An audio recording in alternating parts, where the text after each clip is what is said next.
আমি বাবা হয়ে তোমাকে বলতেছি, যেখানেই নারায়ে তাকবীর হবে সেখানেই নারায়ে রিসালাত হবে। জবান খুলে বলুন আল্লাহু আকবার। তারপর আদম সফিউল্লাহ ডাক দেয়া বলে, বাবারে, আল্লাহ পাক রব্বুল আলামিন যখন আমাকে সৃষ্টি করলেন, সৃষ্টি করার পরে মাওলার দরবারে সেজদায় পড়ে গিয়েছিলাম। সেজদা থেকে মাথা উঠানোর পরে আমি দেখতে পেয়েছিলাম আরশের মধ্যে লেখা লা ইলাহা ইল্লাল্লাহু মুহাম্মাদুর রাসূলুল্লাহ, লা ইলাহা ইল্লাল্লাহু মুহাম্মাদুর রাসূলুল্লাহ। ও আমার সন্তান, আমি আরশের উপরে যেখানে আল্লাহর নাম দেখতে পেরেছি, সাথে সাথে সঙ্গে সঙ্গে পাশাপাশি মুহাম্মাদুর রাসূলুল্লাহর নাম মুবারক দেখতে পেয়েছি।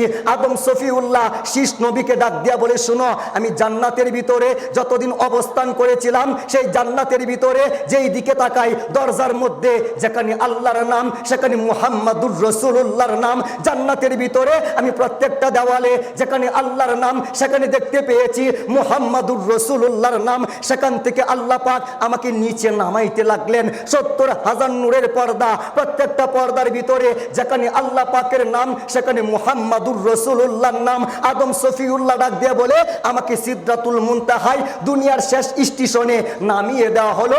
সেই সিদরাতুল মুনতাহায় একটা বড়ই গাছ রয়েছে, বড়ই গাছের প্রত্যেকটা পাতার ভিতরে যেখানে আল্লাহ পাকের নাম সেখানে মুহাম্মাদুর রাসূলুল্লাহর নাম। আদম সফিউল্লাহ ডাক দিয়ে বলে, আমি আরেকটু নিচের দিকে নামতে শুরু করলাম। 7টা আসমানের ভিতরে যেখানে আল্লাহ পাকের নাম সেখানে মুহাম্মাদুর রাসূলুল্লাহর নাম।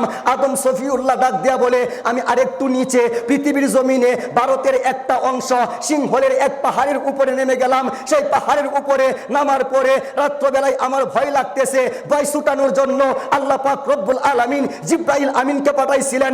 জালালউদ্দিন সুয়ুতী রাহমাতুল্লাহ আলাইহি খাসায়াসুল কুবরার কিতাবের ভিতরে হাদিস উল্লেখ করতেছেন, আদম সফিউল্লাহর সামনে সর্বপ্রথম আযান দেওয়া হয়েছিল, আল্লাহু আকবার, আল্লাহু আকবার, আল্লাহু আকবার, আল্লাহু আকবার, আশহাদু আল্লা ইলাহা ইল্লাল্লাহ, আশহাদু আল্লা ইলাহা ইল্লাল্লাহ। এরপরেই বলা হয়েছিল আশহাদু আন্না মুহাম্মাদার রাসূলুল্লাহ, আশহাদু আন্না মুহাম্মাদার রাসূলুল্লাহ। আদম সফিউল্লাহ বলে, হে আমার সন্তান শীষ, আমার মাথার ভিতরেও এই প্রশ্ন ছিল, আল্লাহর পাশে নবী কেন আসবে, আল্লাহর সাথে নবীর পরিচয় কেন আসবে? কিন্তু আমি যখন দেখলাম আল্লাহ পাক রব্বুল আলামিন নিজের নামের সাথে বন্ধুর নাম বসাইছেন, জান্নাতের ভিতরে নিজের পাশে বন্ধুকে রাখছেন, 7 আসমানের ভিতরে নিজের পাশে বন্ধুকে রাখছেন, সিদরাতুল মুনতাহায় নিজের পাশে বন্ধুকে রাখছেন। এই হিসেবে আমি বাবা হয়ে তোমাকে বলতেছি, যেখানেই নারায়ে তাকবীর হবে সেখানেই নারায়ে রিসালাত হবে। জবান খুলে বলুন আল্লাহু আকবার।